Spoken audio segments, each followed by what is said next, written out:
Hi, and welcome to the Dev Game Club podcast. This is a podcast in which two semi-veteran game developers get together and talk about classic video games that they have played, a little bit like a book club, sometimes with the audience, sometimes without, mostly without. And we talk about the relevance and impact of those games on the current day game development community. I'm Tim Longo, and I'm joined, as always, by my friend and enemy, a man who is very proud that the fact that his family name is designed after the classic 1920s and 30s luxury car design. Brett Duville? Yes, or DeVille, as I like to say. You're messing with my name. That's your joke. You're messing with my name again. Oh, you're killing me. Brett DeVille, right? That's how it's the E is silent. Is that? I am the Cadillac of okay, there you go. But my name is pronounced Duville, as he knows, as he always. You are the luxury car of game development, so that's what I try to do. That was appropriate. It's because I'm big and roomy, I guess, these days. And added all good curves. Yeah, very much. My sleek design, like an otter, maybe. Anyway, yeah, there we go. So my clumsy intro, my first one. Thank you for letting me do that. My first one was clumsy as well, as I recall. And in fact, I tried to have a second intro at the mid. We were going to have a joke that we would come back. I don't know if you remember this. We'd come back from the break, and I'd be in the middle of telling something, but you'd only hear the end part, as if we had started recording. I don't remember that, no. I said something like, and a melon. Oh, right. No, I do remember that. Yeah. And I messed it up, like just clever. Doing the first one. And I never went back to it because I just anyway. So it's your first time. We give you I flubbed a little bit on a couple there, but I'd workshopped a few different jokes, but the DeVille joke I'm going to keep bringing up from time to time. I don't have many that I can bring up with you, and you have many that you can bring up with me. So I got to cling to what I have. And I didn't anticipate doing research on the Coupe DeVille and its history. That's what you creative directors are all about, the research and research. I'm surprised you didn't have a team to go work on this for you. Oh boy. Yeah, if only we had a team. Geez. I'll be the geez guy this time. Okay, good. We'll flip roles. Yeah. Okay. Anyway, we're talking about Super Mario 64. Mm-hmm. And our assignment this time was to get to 30 stars. No, 50. 50 stars. Oh, 50. That's right. 50 stars this time. It was 30 stars last time. So last time you didn't make it to 30. No, I didn't. And this time you didn't make it to 50. I didn't make it to 50. I didn't make it to 40, in fact. Yeah. Oh, no. Well, I got to 38, but I started with a deficit. So I realized, let's see, I had to catch up. So that took some time. And I think I realized basically I played, to be honest, maybe a little more than the last session, but the stars are coming probably half as quickly. You know what I mean?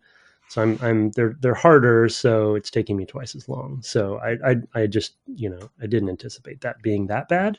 So yeah, I didn't quite get there. It does get quite a bit steeper in difficulty, and it may be within the hub and spoke pattern, which is something we'll talk a little bit about.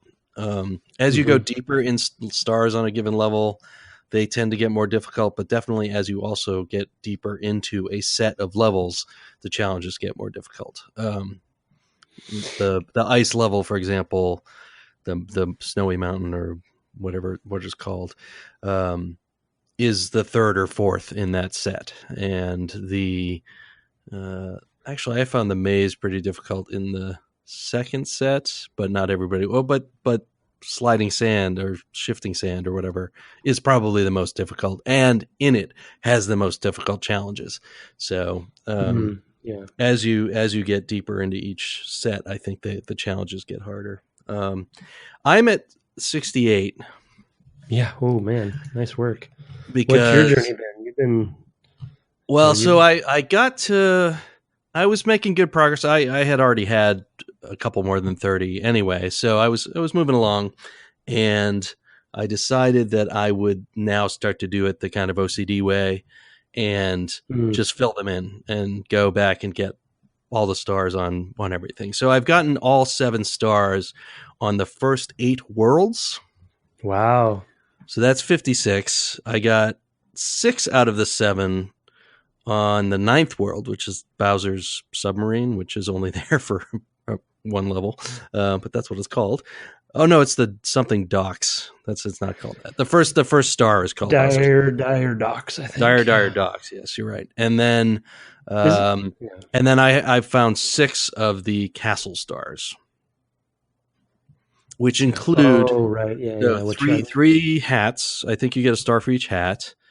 I got the red coins. Do you automatically get a star for each hat, or do you have to actually also do the red coins? Well, maybe both. Red coins are separate star in those. I got the green red coins, and is that true? That's 3, 4. Now I feel like I've got one too many. I got one from a toad that was embedded in a wall. You found him. Oh, maybe he was in a wall. I talked to a toad. You don't get him. You don't get him for the hats. I'm forgetting some. Yeah, you don't get him for the cap itself. You have to do another challenge. I think the red coin challenges. You get it. So I only have one of those. Then I have the rabbit. There's a toad. There's one hidden in the chapel behind the stained glass. There's catching the golden rabbit. Did I say that already? Yeah. What are the other 2 then? There's an aquarium. That one's pretty tricky to find, and there must be one I'm just not remembering. That rabbit gives you a star. That must be. If you can catch him. That is a very difficult thing to do. Rabbit story that I was telling. Right. And they must have put that rabbit in there. Yeah. Yes, and there's a ton of them in Super Mario Odyssey as well. So they've kept the rabbits in the games. Yeah, I have about 450 stars in Super Mario Odyssey. Oh wow. My life has been Mario or Moons or whatever. There are 800 or 900. There's a lot. You can buy them. I didn't realize that buying them wasn't a name. I thought they would run out. It's just you can buy as many as you want for money in order to unlock areas. There's a couple unlocks that happen when you hit certain levels in Mario Odyssey. So similarly to here, really, but they're much further on. They're 250 and 500 stars. So you have to have played for a while. So, yeah. Well, good job. You have been focusing. I had company over Thanksgiving, so it was hard for me to. But I'm gonna have to put in the extra time because the stars are definitely coming more slowly for me now. I'm still enjoying it. I mean, I'm definitely having a good time. It's just the frustration level goes up. I think I'm getting better at the game. Like as an example, the second Bowser key, the submarine, like, are you going into the submarine? I couldn't quite figure out what that. I didn't understand. I think I'm not really sure how that's meant to work either. There's the docks.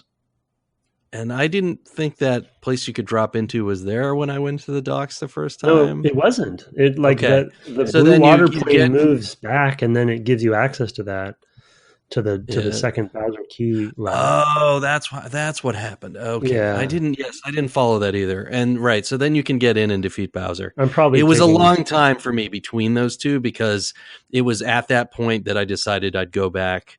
Because now I was to the point where we would basically be as far as we would probably go because you need 50 to open up the areas above. And you didn't want to go further. I didn't want to go further than that. So I decided at that point to go back. So I never made the connection that was how that appeared. But that makes sense, right? That makes a lot of sense. So there's that. One of the things we talked a little bit just kind of hinted at there at the beginning was the structure of this thing. And we're kind of touching on it now. There's a number of things about that.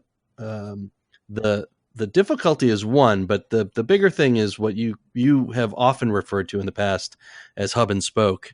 And so I thought you should maybe tackle how you think of how you use that yourself. Right? That's a relevant thing that you still use in design today, and how you think about it. even if it didn't come for you from this game directly, well, your direct experience of it.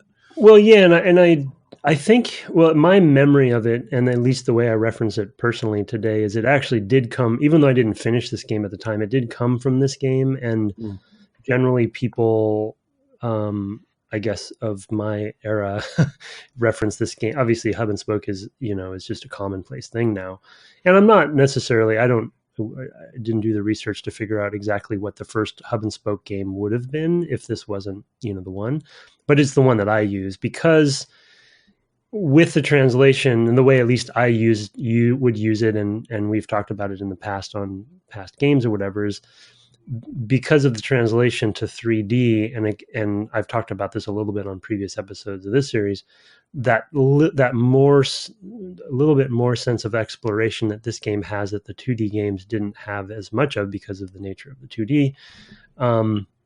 They were able to kind of give a world structure where the player had more kind of analog control over which direction they wanted to go in. And so you have this castle that becomes this hub, and then with the pictures on the wall for the spokes, etc. And it was a nice, simple way that from a technology standpoint and a level loading standpoint, it wasn't your linear Doom or Quake structure.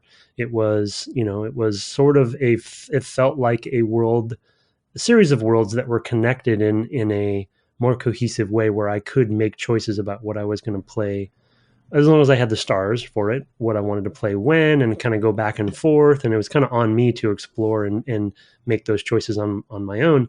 And that was back in those days when, Jedi Knight, Dark Forces and stuff, at least at LucasArts and linear games like that, we wanted to build a sense of place, of a full cohesive world. This was before open world games really, existed in a three-dimensional way, at least. And so we wanted to find a way to cheat to give the player the sense of exploration that they could kind of go, quote unquote, anywhere they wanted to with some gating. And this was the sort of solution that at least Nintendo came up with for this game, and that we kind of glommed onto. And that hub and spoke ended up being just this term that we used a lot to, like, oh, how do we give them some hub and spoke because that'll give them a little bit of control over it, but we can still kind of guide them on the levels from a difficulty curve perspective, and we would have some control, but it gives them a sense of, oh, I have my own player agency.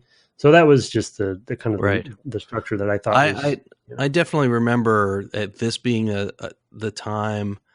Well, shortly after this, but basically when I started was when linear started to become a curse word about games. That it was a constant criticism, it felt like, from the hobbyist press at the time in reviews and whatnot, to say, well, the game's very linear, blah blah blah, and it almost became a trope. Like every game would come out, and you'd be, of course, yes, it's linear, we got it, okay, and I'm sure that was at least in part in response to the structure that this game had shown could be done and could work well. But I think it does require some sort of abstract hook that also ties into something we were talking about in pre-show, which is it's also tough to do a narrative around it. You have to make some sacrifices once you go down that. Absolutely. Yeah. You lose causality, you lose urgency of your story, right? Open world games suffer from this as well, as do very open-ended RPGs, right? In the sense that you have some main quest that is supposedly so urgent, right? Skyrim has this. Oh, the dragons are going to do whatever it is they're going to do to the world. Probably not good.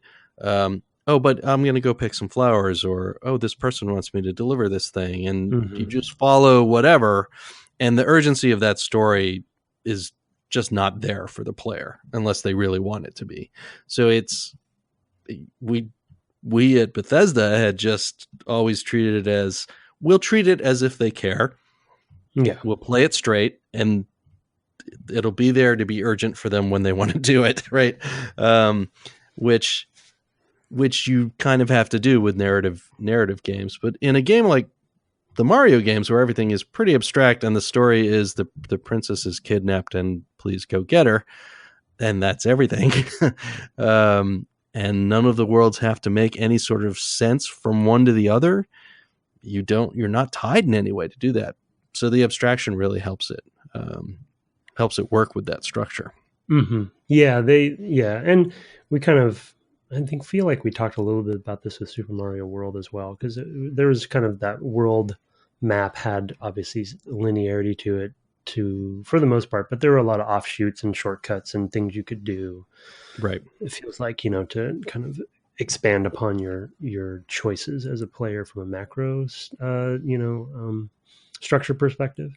Yeah, I mean, the other thing that I love about this structure, though, and it is helped by what you just said with not needing to worry about the details of context or fiction or whatever the heck, is that, the gating. So you have the hub and spoke, but then it's hub and spokes within hub and spokes, because you have the stargates, and it allows you the next level of player agency for structure, and at least like choosing what you want to play when, is in the stars, where you don't need to get every single star to progress. So you can kind of pick and choose the ones that you're doing better at, and you can skip ones that unless you're doing a completionist like you're doing. But for myself, like, if I really get stuck on one I'm just really banging my head against the wall on one, I don't feel the stress that I have to do it, because the gating is soft gating, in that it's a number of stars. It's not specific stars. And that's been nice I think that's a nice layer to add into the structure, because because it's hub and spoke, and you can leave a level at any time with the menu. I can just pop out. I'm kind of getting bored of this level, or I'm just frustrated. I'll pop out. I'll go run through the hub to the next spoke, and I'll go and jump on that and try that for a while. And that's a nice addition that people have been ripping off, I think, ever since as well. Right. And there's even the gating even of the later stars in a level are also soft. You can get them if you have the idea of, I think I have a clue about what that might be about, right? So you might see that you can get the blue cap.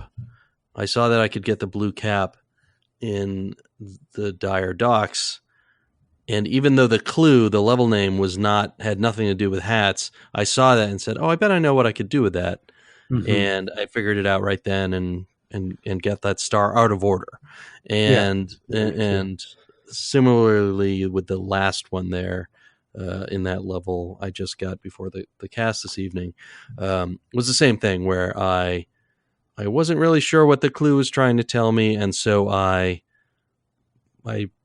tried a thing that I thought it might be, and it turned out not. It was the one after that, so I ended up getting another one out of order, and that's just in that level. And any one of them, I can remember times where I got all the red coins because I could see them all, and I just went and did it, and what have you. Yeah, so. Right.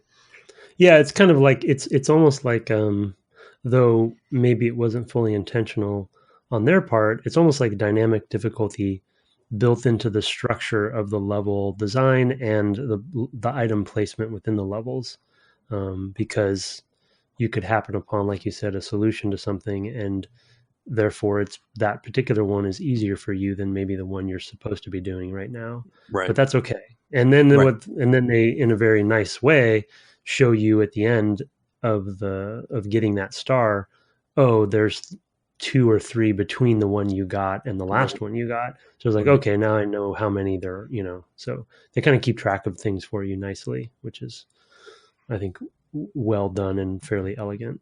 Right. While maintaining the ability to talk with your friends about, did you get the 3rd star or the 4th star, without having to remember all the names, right? So that because if they could have just kept track of how many stars you got and just bumped up the empty ones to the end, and you'd have no way to have conversations about them around the water cooler or what have you. So it was a good choice there as well. Identity too. They're basically like missions, right? I think we talked about this last time, but they're like, mission 1, 2, 3, 4, 5, 6. Right. In a way. And I guess that's my point as far as like people borrowing from this for similarly structured games, but in different franchises, right? It's like this structure works and can be contextualized in all sorts of ways. they just happen to have a Mario context Right. where they don't have to think that hard about it. But the one thing I do wish, if I haven't found, I guess there's times when I would like to skip a star that I'm having trouble with, but I But stay in want the same world. stay in the same world, but I want You want to the know what the clue for the clue next is. one. You know, I Right. want it. Yeah. So either other than looking up a fact or something, which I haven't done yet, I'd like to know what. You know, I'm stuck on star 2, but I want to know what star three's, clue. Maybe I'll go try that out. But I talked myself out of that a little bit because I think last episode we talked about the concept that not always the case, but sometimes they have actually tried to design the order of the stars to make some sense for your progression, your difficulty progression. So they may not necessarily want you to do that, but I don't know. I like that you can get them out of order too. So I don't know. I'm mixed I on that, but Yes, I'm mixed too. I feel like they actually in Super Mario Sunshine, and I'm trying to think if this is true of Galaxy as well. But I felt like in Sunshine, in many of the environments, they actually were able to tell a little bit of story inside the environment of, oh, you arrived and there was this boss here that was squirting squid ink all over everything.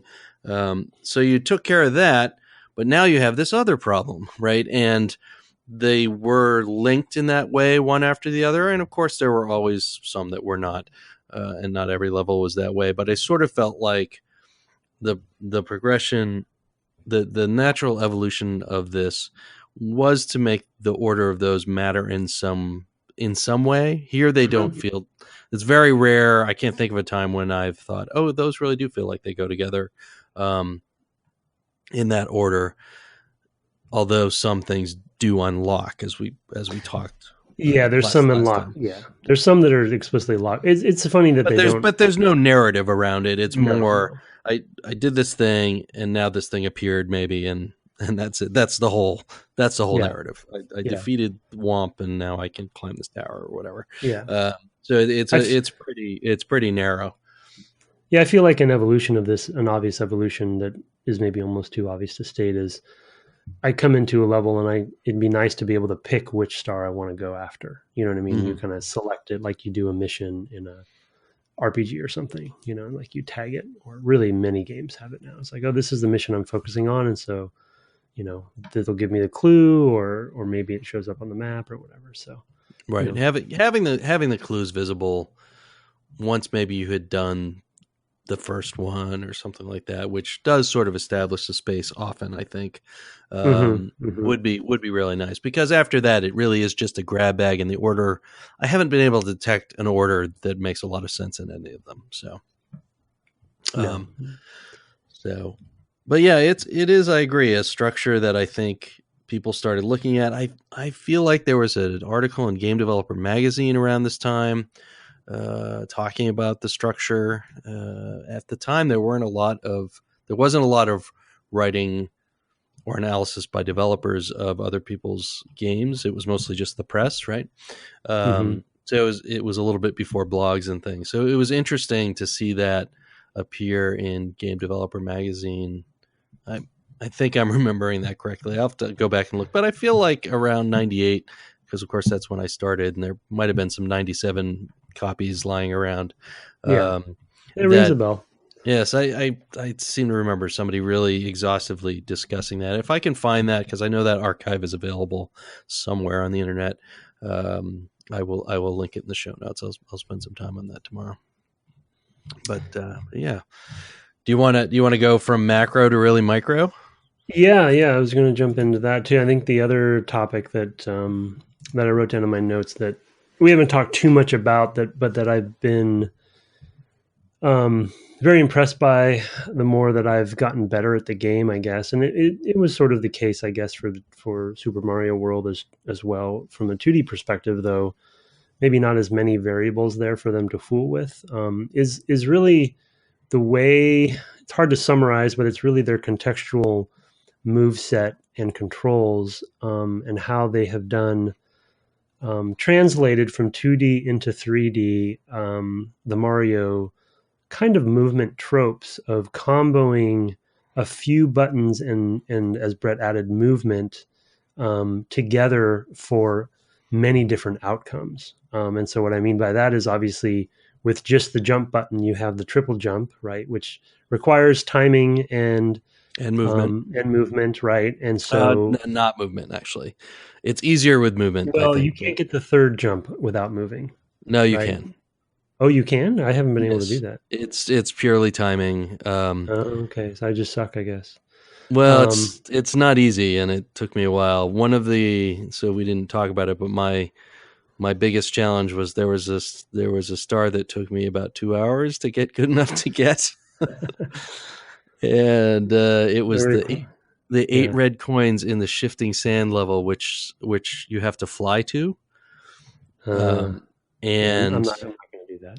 yeah, don't hamper yourself. It was not worth the effort, but I'm gonna get 120 this time. So, yeah, I'm all in. But you can. It is just more difficult because you don't have. It's very hard to read where he's going to land when he's not moving compared to when he is. So yeah, okay. So that's okay. So, well, anyway, that even proves the point even more, though. It's like there's stationary and movement versions of the triple jump. And then they can build level design around that, but also the player can, in an analog fashion, decide and be clever about, and I'm sure the speed runs for this game are fun to watch because of it, different shortcuts and ways that you can get around the level using all these moves in ways that they didn't intend. There's using, in my case, because I'm using the N64 controller, there's adding the trigger, Z trigger, augmenting the jump button. So long jump, you use that way. Then there's using the B button for attacks, and then running and jumping and doing that, and you do the belly slide. So this isn't new to Mario per se, but I just feel like the translation, and I'm only scratching the surface of, there's others. There's the backflip, which is just a kind of a contextual Z jump while standing still. And the side jump, which if you're running and you slam the 6 to the side and jump, you'll get a high backflip, but going in that direction, that sideways movement. Yeah, I've done that accidentally. You really need that. Yeah, you really need that for to get to the highest places because you can connect it with a wall jump, which we also didn't mention. Yeah, I was going to just mention that. Which is if you can use the side jump to get as high a jump as you can, and then wall jump. Oh wow! To an even higher spot than that you would normally. It's not easy because the wall jump itself, it requires a certain angle. If your angle is too shallow, he won't bounce off of it. So it has to be probably at a 4. It's hard to read angles because there's not enough detail really in the worlds and to get you the exact information. But it's probably 45-ish. And there was one in the haunted house that I needed to have the blue cap, and of course the blue caps time out. So I needed to get very quickly up to an area where I could go through a painting, but only if I had the blue cap on. And that it's the one I think I'm working on right now that I couldn't figure out. Is it the balcony one? The clue is Big Boo's balcony. Oh, you don't need the blue cap to get to Big Boo's balcony, but you do need to be able to jump.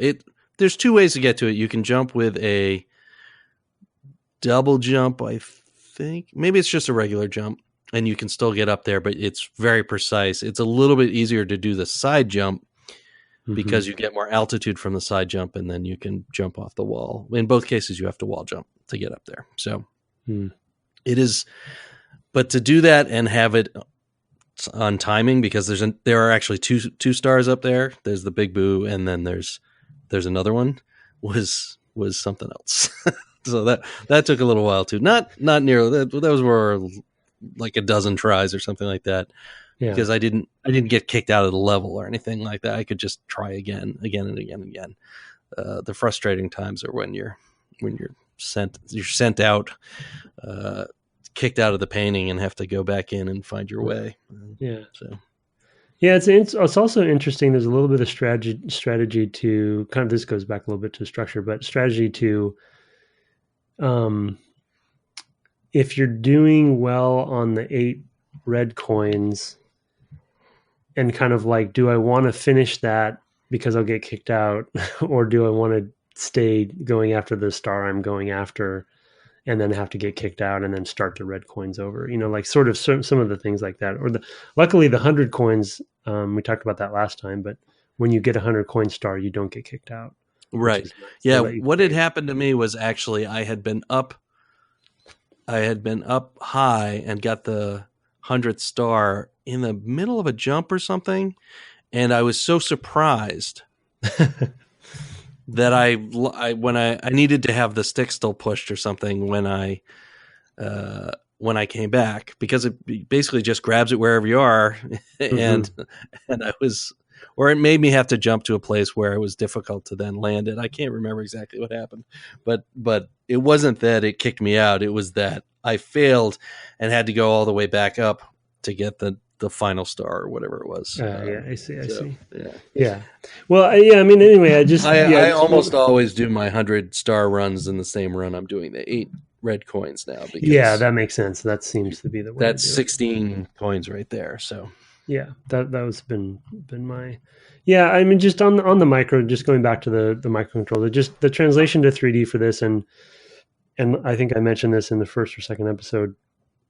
I'm really enjoying the 3D version of Mario because I think my brain works a little better. I definitely am frustrated with the camera occasionally, and I miss things from a kind of a depth perception perspective. But I'm just really impressed with the translation of those sort of contextual platformer controls. That again is, I think, those sorts of simple button presses, but the depth of player expression and sort of depth of skill and difficulty in those controls has also been a thing that people have tried to, emulate and expand upon, and are a lot harder than it would seem to do well, but there are paradigms there that they've set up for 3D games ever since too. So, really profound impact. Absolutely. The simplicity of effectively no more than 2 buttons in a given jump is pretty nice. And that's something they don't. You can discover stuff by just fooling with those, like you've been doing, and I haven't found them. Yeah. Yes, and you can chain them together at times, and there are times where I found a shortcut in that one level that took me forever to get the star. I found a shortcut to get to this green mushroom so that I wasn't losing lives, and I could just try it again and again and again. And that I think was part of why I just bowled through it. Was at a certain point I was like, well, I'm not going to get any better at this unless I just put in the time now to get better at this. And eventually I got there, but I found every possible way to fail in that level. Every possible way, everywhere I could. It is generally rough level. What's that? You're talking about Shifting Sands? Shifting Sands, yes. Yeah. I'd say that's my least favorite level, both because of the flying challenge, but also the insta-death sands. The sand, yeah. I'm not a fan of the lava level either. I don't know. I feel like any of the levels that are fooling around with material types, whether it be like lava or snow or sand, those are, or I guess water too. Yeah, less successful. I just like the more traditional quote unquote levels I feel like they really found what this game is about in those levels, and that those the ones that are fooling around with other material types are just them trying to kind of expand and elongate what they can do with those core things. But like, I just finally got to Tiny Huge Island last night, and I didn't play very far because I didn't get all my stars. But that level is looking like it's going to be pretty fun. When you can become small and large and all that stuff, but it's using that's a kind of a cool turn on its head, at least in my opinion. But Yeah, I mean they do. I think they're throwing back right to stuff they've done before. They had swimming in the 2D, but it was a lot easier because orienting yourself in full 3D is a lot different than watching a sprite go up and down on a screen to swim. Yeah, swimming in 3D is one of the most notorious controls challenges in game design ever. I mean, absolutely, it's extremely difficult to do well. I thought Uncharted 4 was pretty good, but I never go and look at a game and go, man, I'm so glad they had those swimming sections. And Mario 64 is no exception in that way. It's also pretty good in Super Mario Odyssey. Is it? Yeah. It's certainly better. It's probably the best swimming in a platformer I've seen. But it's still, I wouldn't miss it if it weren't there. That's for sure. So I don't know who they're. Yeah, it's the curse of it's also the curse of variety that people feel they want variety, so they start thinking of different ways to mix things up. But one of the things I've always said about that is if you're gonna have divergent gameplay from your main mechanics, it should be easier. Yeah, agreed. And because you only do swimming and flying a small amount, it's frustrating that is so much harder to control. The swimming is bad enough. The flying is extremely difficult because it's hard to gain altitude. I haven't mastered it, so I basically have to start out basically at the height I want to be or I can't do it.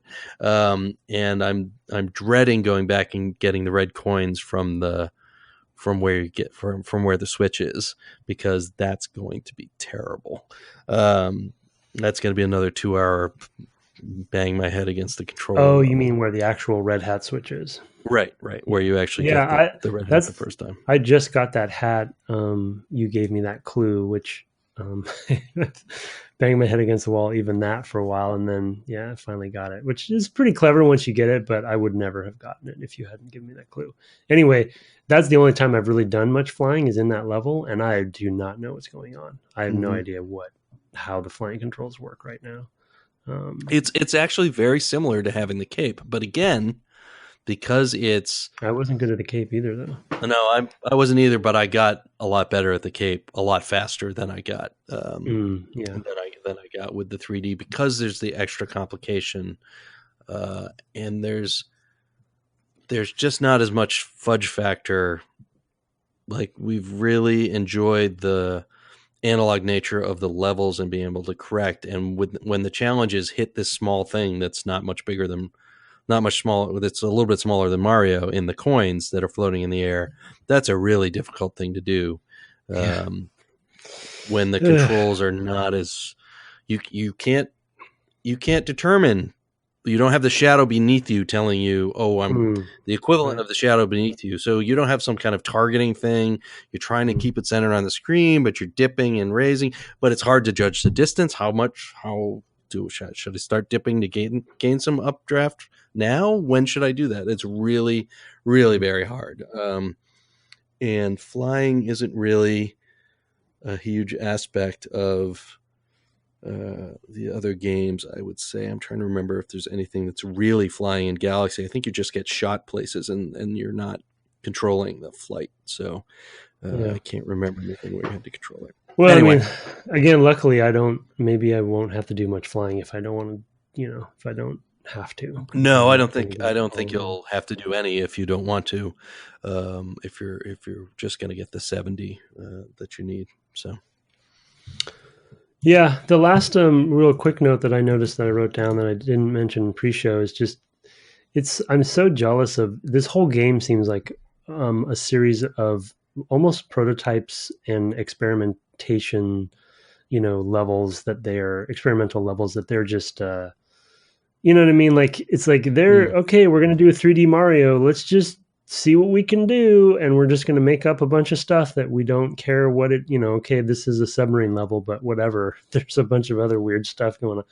And they just are having fun, like experimenting in a completely new space for them. And they're just fully free to do whatever they want to, and there definitely are some themes that they stick to per level, of course, with with whatever water or snow or going big and little or whatever. But in general, they had no constraints for, very little constraints for that stuff. And I just really am jealous that they basically shipped, a game that is a series of really interesting 3D experiments that just to kind of problem solve, and then of course they iterate on that throughout the rest of the 3D games, and you can see, I assume, I can't speak to it because I'm not playing it, but I assume you can see Mario 64 Legacy in Mario Odyssey. Oh, absolutely. I mean, certainly, obviously from the very building block of the controls, but also the hub and spoke nature of the individual worlds. It doesn't have a hub and spoke with multiple levels, but there's so much to do in any given level that would have been overkill, I think. Yeah. They just iterated on the structure in a different way. Yep, absolutely. So, yeah. Anyway, yeah. All right. I think that was it for me. Okay, what do you say we take a quick break then, and then come back and do some feedback? Sounds good.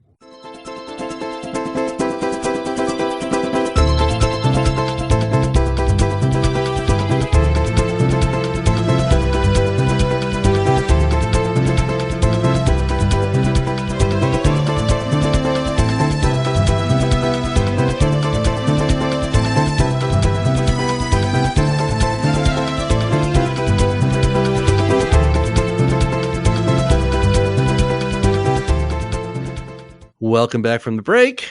We have some feedback and reviews to get to. We have an email address you can send those to at devgameclub@gmail.com. Thank you so much. Before we read them, we really appreciate getting them, and it gives us a little bit more to talk about each episode, and we love interacting with your thoughts and questions. So I wanted to say before we did it, a little Thanksgiving for me this year is how we've been able to engage with the audience. So Thank you. And why don't you take the first one from Mike? And yeah, I'm disappointed in your welcome back. I wanted it to be longer, so maybe work on that. I'm going to start making all my intros really long. So as I said, geez. Good. Well done. Okay, so first one, the Half-Life 2 one. Yes. Subject: Half-Life 2 podcast. Mike Reddy.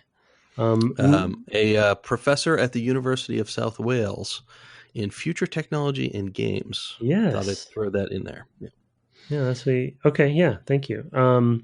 Just catching up with your podcast, you mentioned what might have happened between Half-Life and Half-Life 2. One of my best game dev students, Adam Griffiths, made Half-Life 1.5 for his final year dissertation project in 2006-07 using the source engine and assets from both games, including G-Man audio that was in the Half-Life 2 game but never used. Along with new sounds and dialogue. New G-Man material was recorded by me. Smiley face. The mod ended up on the PC Gamer magazine cover disc. That's awesome. And I think it's still available on ModDB. Adam received a first. That's like an A+. Oh, right? A first. Okay, for his work, and got a job working for Dan Pinchbeck and the Chinese Room, working on the first version of Dear Esther and other titles. He's now an indie developer. Might be worth playing. That's awesome. I did not know about that. Right, I was happy to get that. I tried actually to get to play it, but he hadn't sent the link, and I had to follow up with him. And anyway, I didn't end up getting the link until today. But I had already downloaded Half-Life 2, and I was trying to find it. But of course, back then everybody used handles instead of just their names on stuff, so it was hard to find the one he was talking about. But I have a link. I'll put it in the show notes. I haven't played it yet, but I will because now I know how to do that. Cool. I thought that was great because we do get emails occasionally from folks saying, how do I get in? And in this case, Dear Esther was actually originally made as a Half-Life mod. in the source engine, and then remade, and I'm not sure what it was remade in. That is a good question. I think it might have been made in Half-Life 1 and then remade in Half-Life 2. I think it was still. I think it's still in source. Yeah. But yeah, maybe it was updated. Right, and so that was interesting, and but also just as a way to get in is make a demo, make a mod, have something, especially if the company you want to work at has moddable stuff. That's a great way to, first of all, learn their tools and already have a leg up on some other candidate. So anyway, I thought that was great. Just showing you can make stuff and finish it is a huge deal. Yeah, it's the best thing you can do. All right, I have one. It is a couple of Mario 64 questions from Logan Brown. If that is your real name. Sounds like a comic book character, Logan. Hey, Brett and Tim. Love the cast. I've got two completely unrelated Mario questions for you. One, I've long thought that the use of paintings in the hub world was a thematic solution of, or at least an aesthetic interface for, the 2D and 3D Mario generations. By having the player throw Mario into a simple, totally flat image, Nintendo shows us the depth of imagination behind the 2D image. Am I overthinking this? It seems to jive with the apparent need to have Lakitu around to give the player a diegetic and thematic anchor for the 3D camera. So we'll come back to that. And then two, I often find that the obtuseness of older games lends them an air of mystery that games rarely dabble in nowadays, with perhaps the exclusion of the From Software games and their recent progeny. The jankiness of something like Mario 64 was what allowed it to have a great deal of muddy depth, at least to my 8-year-old mind in 1997. Oh, my heart. I feel old.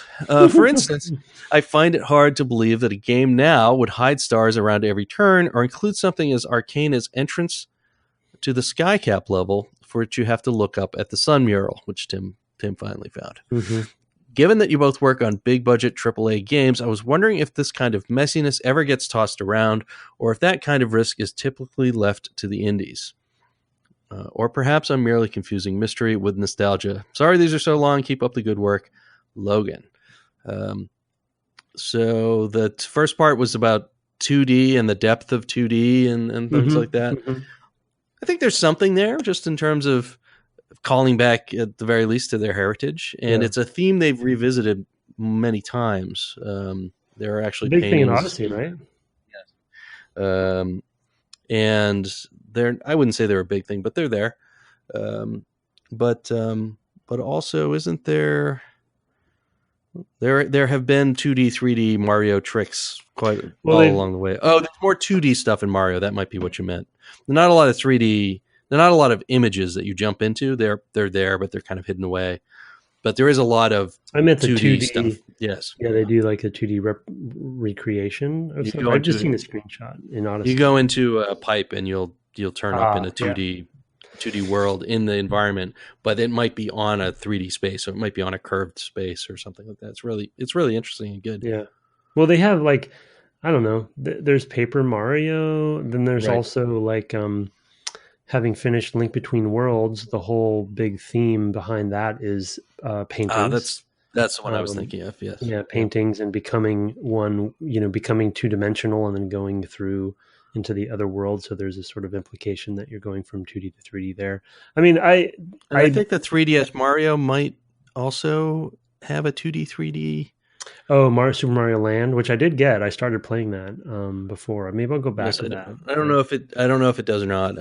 Because that's an interesting game. Yeah. Yeah. Not having a 3DS at the time, I kind of just let it all go over my head. That's an yeah. I might go back to that before the last episode and talk about it a little bit because not to dwell on it too much, but they do some weird camera stuff in that game that I don't feel like they do in other 3D Mario games. So anyway, there might be something there. I don't know. I feel like Bowser talks about all of his minions are in the walls. He keeps saying, and I don't know. It's so funny. It's just such a funny thing to need to say. It's like, yeah, okay, I guess they're in the walls, Bowser. They're in the paintings, but are you hearing voices too? I don't really know why you need to tell me. I'm not threatened by them being in the walls. Yeah. Anyway, it's just funny. Yeah, that could be. It's interesting. Maybe some meta in there, but I don't know. I'm wondering if they didn't even think about it that hard. But it's cool to think that they did. As for the mystery stuff, I mean, I think there are. That stuff is coming back. You go. Well, I have a good one for that because it is actually something that we talk about with Halo a lot. Because Halo, one of the Halo isms that we try to make sure that we don't lose as we try to evolve the franchises is there's always been some jank in Halo because it's such a physics-based shooter. And like we'll go through triage for bugs when we're shipping the game, and we will actually have debates and intentionally not fix certain bugs that QA finds because it could create weird, fun, janky things to happen, and that we're okay if the players find it, even though it might break the game in a weird way, or like we obviously never create A bugs or anything or critical path bugs, but if it's something fun and janky and Halo like, we will talk about keeping it and leaving it in and not fixing the bugs. Yeah. Because that's just sort of a thing, like just blowing things up and having them fly through the world. And, as long as it's pretty much innocuous, then we do like having some of that stuff happen, at least in the janky part of his question. Right. Sure. I mean, certainly at Bethesda, we knew that if the giants hit you and killed you, that the impact of their clubs was way more than it should have been, and you'd go flying into the air, and we definitely found that, and we just thought it was funny. There's no way we were going to fix that. It was too good.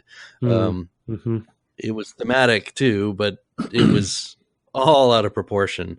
It was somebody put in a very large number for the impact physics or something, and it just it was funny. The first time it happened, you laughed so hard that you just couldn't deprive somebody else of that enjoyment.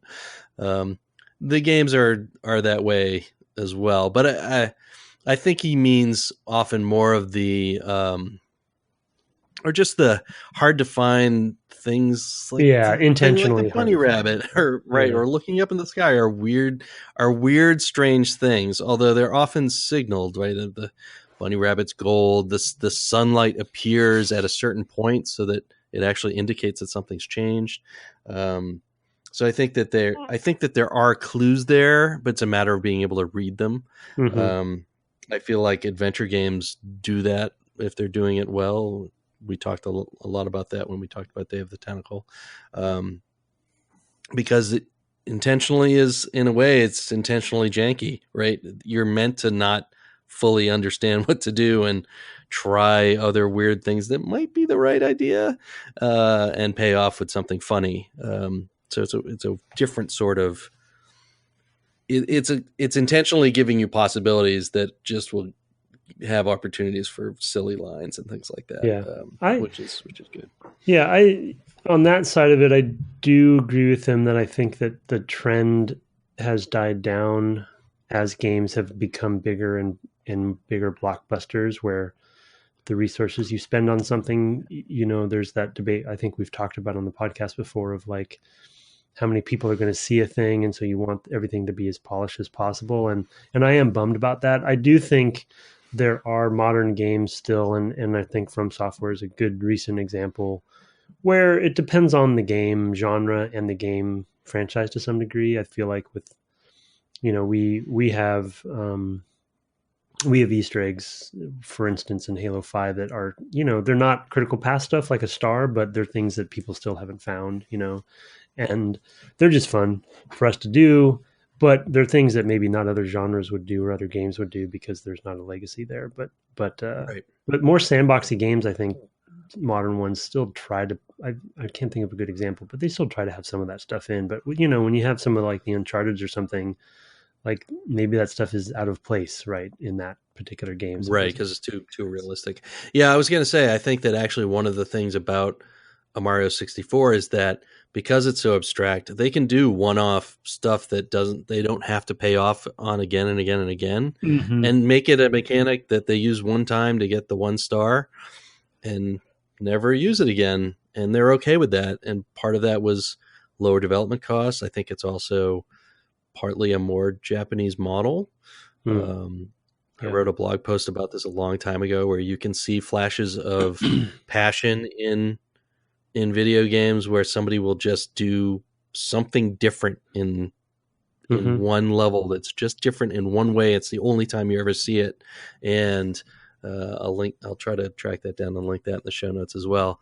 And I love those moments because they're very human as well. They show a designer having a passion for a thing that they wanted to try, or just something that tickled their fancy in some way. And I love that stuff as a developer myself. So, and as a player. So anyway, hope some of that answers your questions, Logan, or should I say Wolverine? All right, you go. Okay, subject Skyrim. What year is it? From Aaron Evers. Definitely not his real name. Our buddy Aaron Evers. Oh, another buddy that I forgot that is a buddy. I apologize, Aaron. He gave us codes. Oh, okay, right. Nice. Okay, yeah, we owe him. And he was listening to us while the waters receded in Houston. I'm paying attention, Aaron, even if Knucklehead here isn't. I'm sorry, Aaron, but there's just no way. My brain fills up every day and things fall out of it, and then I have to start over the next day. Anyway, what a month for Skyrim, he has in quotes. Things I never thought I'd say in 2017. With a Switch port and a PSVR version out this month, Skyrim is still going strong. Brett, I'm sure you have your own feelings about that, but I hope they are positive and not PTSD-inducing. If they are, sorry I mentioned it. The VR tech is what I wanted to email you guys about. In general, not just Skyrim. I don't have a Vive or an Oculus, but I do have a PSVR headset. While cool, it is restrictive in how you can use it, but that may just be the PSVR limitations, and those other products have a better implementation. In any case, as developers, are you interested in VR? Is it worth the time and effort to improve upon, or is it just a fad like 3D TV? If you aren't fans of VR, what technology would you prefer the industry work toward? Thanks, Aaron. P.S. I have you thoughts about starting a DGC Steam? Steam? Yeah. Steam, and/or yes. GOG curated games list. Oh, interesting. I think it would be very neat to showcase some of the games from the cast along with others you just want to highlight for whatever reason. Oh, that's a good idea. Interesting. I don't even use those. I should probably look for those more curation lists. Yeah. I barely play on the PC, to be honest. If we're not playing for the cast, I don't play on the PC as much anymore. Yeah, that's a long history for me. But it has a lot to do with programming on it all day and then wanting to play on something different at night. Also, the controller I typically use is a Xbox controller, and it's just not built for my hands. I get carpal tunnel way faster with that controller than I do with other controllers. Sorry, buddy. Well, I'm trying to primarily play on PC, which is I have no PTSD feelings about Skyrim still going strong. I think that's terrific. People were asking me before the Switch port came out, like, is this going to be okay? And I had no idea. I had given it zero thought, and I ended up saying, well, I haven't played it. I don't know. You're talking about the Switch? The Switch version. People were skeptical, and people asked me, and I just I had no idea. And I don't really pretty well. No, I gather it's actually quite good, and people are really happy to have a handheld version of the game. Which, wow. But as far as VR goes, I actually am not a VR guy, and the reason is I'm very prone to motion sickness. In fact, some PC games induce motion sickness, especially the ones in the Source engine, believe it or not. There's something about the field of view coupled with maybe head bob or something that makes me ill. I also wasn't able to play The Witness on a TV because it made me very sick, although there was a patch and it was much better after that, once that patch came out a couple months after it shipped. So I am not a person who wants to put two screens really close to my eyes and move my head around because I just can't imagine stomaching it. So that's kind of the big reason why I'm not myself a VR proponent. I just personally can't see working on it because I can't play the games, and if you can't play the games, you can't develop for it. I don't know about you. What are your thoughts? Yeah, I mean, the first answer for me is I'm not typically an early adopter, to be honest. Unless it's Nintendo hardware. Well, no, I mean, I'm Nintendo handheld hardware. Yeah, okay, that's more specific. Yeah, handheld. I am a sucker for handheld stuff, but like, I'm not. Not only am I not an early adopter in general, but also I'm not hardware driven. I'm software driven generally, and maybe with the exception of, say, like Resident Evil 7, I haven't heard anything yet where maybe the Batman thing, but that's only because I'm a Batman nerd, but also it's short, so I haven't heard anything yet where I'm like, I must play this, right? There's not a Shadow of the Colossus yet that I listen to many podcasts a week, and I read news every day, and so I'm up on what's out there. And I listen to podcasts where people are big fans, like Jeff Kanata, of VR. So I know where his head's at, but I don't know. There hasn't been but then additionally to that, I also get motion sickness. And one of my early experiences with one of the dev kits for Oculus, which wasn't the right first experience for sure. It was, they did alien, isolation, VR port that was pretty low frame rate and stuff. And it was like the worst thing. And after playing that for just a few minutes, I was sick to my stomach for a couple hours afterwards. And so I have that sense memory now that I don't want to come back to. So I know I know it's not fair. I know that for the VR fans out there, I know that I should give it a second chance, and I will.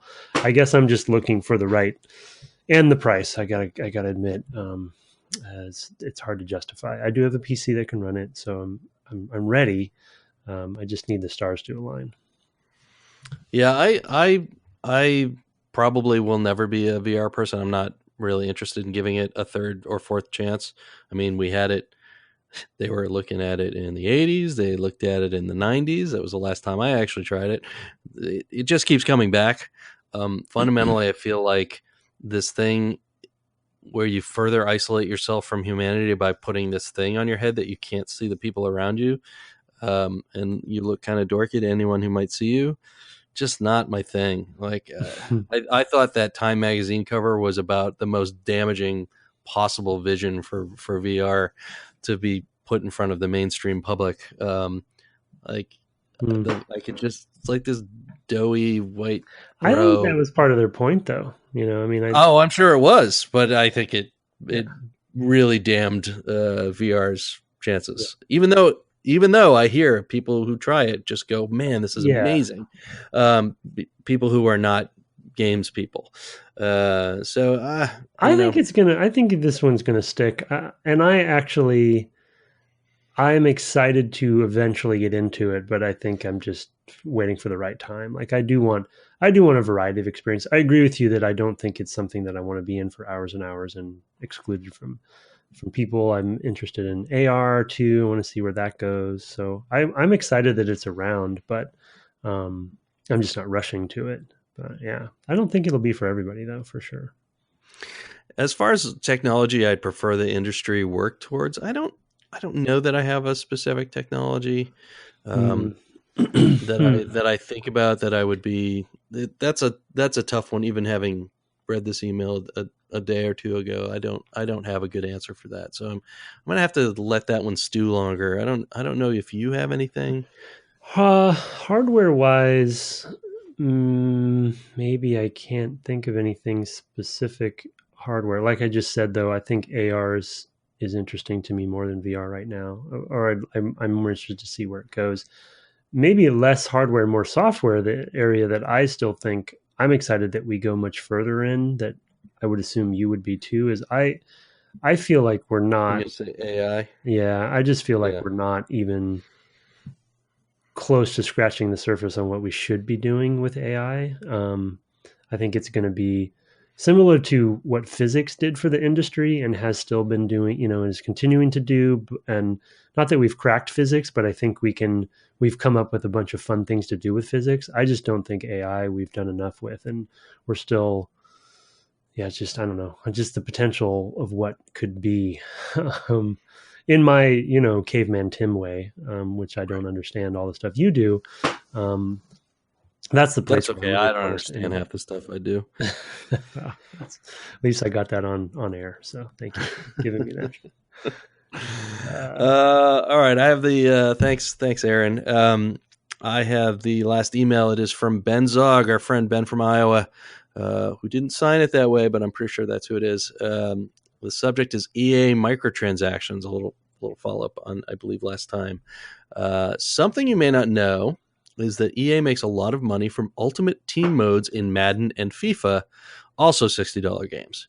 These have been so successful, they created mobile versions of these modes that stand alone and bring in lots of money.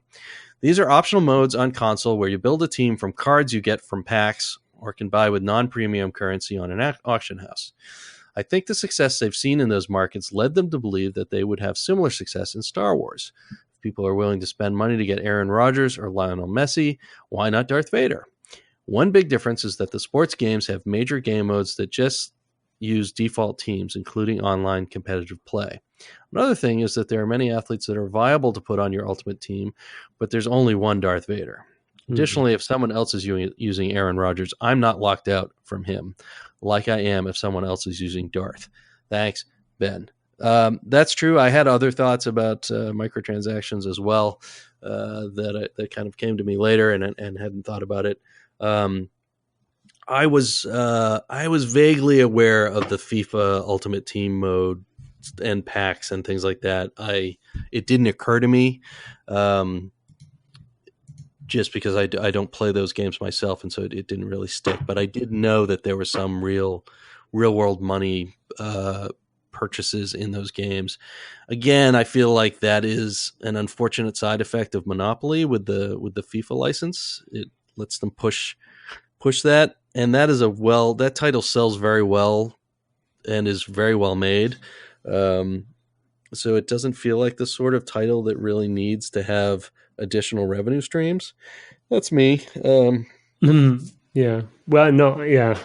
I'm actually very well aware of those games and those systems because we researched them ourselves. Right. And when in Halo 5 we dabbled with this area. So that's why I want to be sensitive to how I talk about this topic, but yeah. Right. My other thought had been around Star Wars specifically, was that Star Wars, even though there are a lot of adults, right, who still enjoy Star Wars because they enjoyed it when they were children, I still feel like it is primarily because of its black and white morality and a lot of things about it. It's simple hero, myth, storyline, etc. in every single movie, is primarily geared towards children. And I feel like tying gambling mechanics into that is maybe a little dangerous, and should be thought through a little bit more carefully. Because I know that part of the thing with the loot crates is you might spend money on this thing or some virtual currency, which you acquired either by money or by lots of play, roll the dice and get something that you don't want. And so, but you're still getting a thing. And so technically, I guess the FCC doesn't, is it FCC? Somebody else. Somebody doesn't. Yeah. So whoever's in charge of that doesn't consider that gambling, because you get something for your money every time. Even if it's not what you want, which I guess that happens. You might go to a restaurant and get right. Yeah. It is. I certainly, because there's a lot of feedback about this. As far as the Darth Vader thing, I actually don't know enough about how the game plays. I didn't realize that only one person could be Darth Vader. That's kind of. Yeah, I mean, I think he pointed out some good differences between the two games that would make the translation of those, like, to his point. Yeah, for sure, they're seeing the revenue they're getting from those, and they're trying to put that in the rest of their games. and he identified some really good reasons why the translation wouldn't work as easily. I think one of the other ones for me is that a Star Wars game, especially something like Battlefront, is selling fantasy fulfillment. And part of that fantasy fulfillment is to play as these heroes, and that's what Battlefront's bread and butter has been from all the Battlefronts, right? You can eventually play as Darth Vader if you earn that within a match or what have you.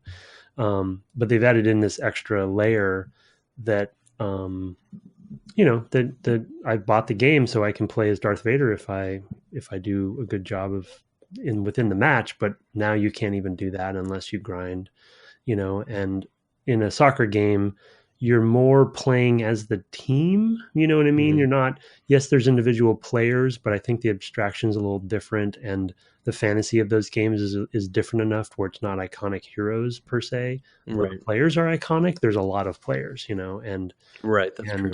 There are a lot of Star Wars characters, but they're definitely not all created equal. And he hit the nail on the head on that as well. But I just, it's all hindsight's 2020. They just give them away. Yeah, right. Well, I mean, hindsight's 2020. So obviously, I don't want to be judgy on it, but in hindsight, you can kind of see how that translation wasn't going to be fitting right in Battlefront, even though it works really well for them in the sports games. But they're just fundamentally different games. So yeah, absolutely. All right, and then thank you, Ben, and thanks for all the email that was sent into Dev Game Club. I have one quick review, and then we can talk about next time.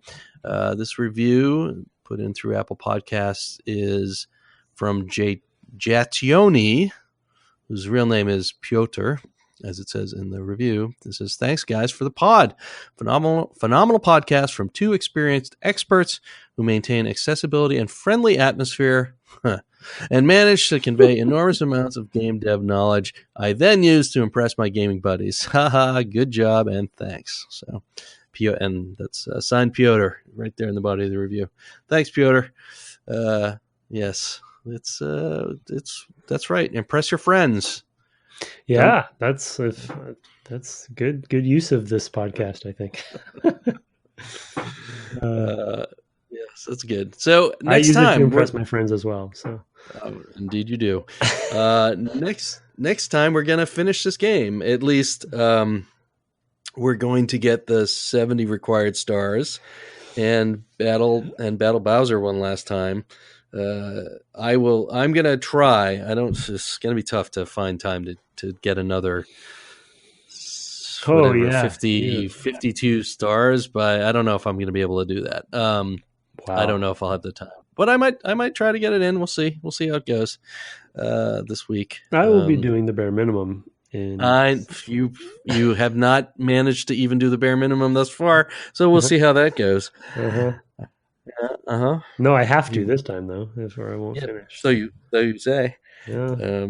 We'll see how it goes. We'll see how it goes. Yes, I have really enjoyed revisiting this. The one or two really difficult stars notwithstanding. So I think I'll push through. I'm Mario besotted right now between the 400 something stars I have in Odyssey. Yeah, you definitely overload maybe, huh? Or well, I had with Thanksgiving I had stuff on Thanksgiving Day, but Friday, Saturday, and Sunday I did nothing but play Mario games and read and watch a movie and those sorts of things. It's all me time for 3 days, and so a fair amount of that was, I'll dive in, I'll play a couple hours of Mario 64, and then I'll switch to Odyssey and play a few hours of that. Yeah. It adds up. Yep. What I'm saying is I'm putting in the time, but we'll see you all next week. You can find us on Twitter at Brett_Duville, and you can find him at Tim Longo Jr. with the JR at the end. And, of course, you can find the podcast at Dev Game Club. Shoot us those emails at devgameclub@gmail.com. We love having them. And you can find us on the web at devgameclub.com. Thanks so much, and good night. Good night.